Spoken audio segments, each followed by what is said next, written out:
Dans une forêt lointaine et verdoyante, il y avait un renard nommé Rusé. Rusé n'était pas comme les autres renards, il cherchait toujours de nouvelles façons de piéger les autres animaux pour obtenir sa nourriture sans effort. Mais, en réalité, il n'était pas aussi intelligent qu'il le pensait.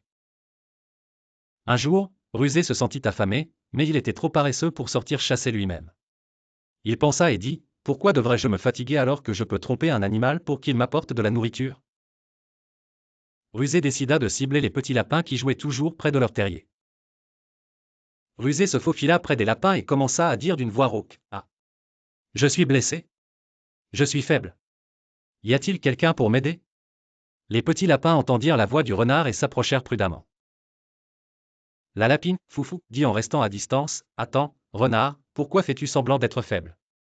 Nous savons que tu n'es pas gentil. » Rusé secoua la tête en feignant la tristesse et dit, « Croyez-moi, j'ai décidé d'être gentil. Je veux juste un peu de nourriture pour retrouver ma force. » Les lapins n'étaient pas convaincus par ces paroles. Mais le lapin, Roni, était très intelligent et dit d'une voix calme, « D'accord, Rusé, attends ici, et nous allons te chercher de la nourriture délicieuse. » Roni partit avec les autres petits lapins et commencèrent à réfléchir, comment donner une leçon à Rusé pour qu'il ne nous trompe plus jamais. Ils trouvèrent une idée brillante. Ils rassemblèrent une grande quantité de piments et les mirent à l'intérieur d'une grosse carotte, puis l'enrobèrent de miel pour la rendre appétissante. Les lapins revinrent vers Rusé et lui présentèrent la carotte en disant, « C'est pour toi.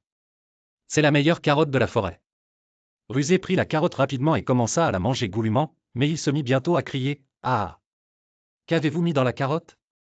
Ma bouche brûle. » Les lapins rirent et dirent, « C'est une petite leçon pour toi, Rusé.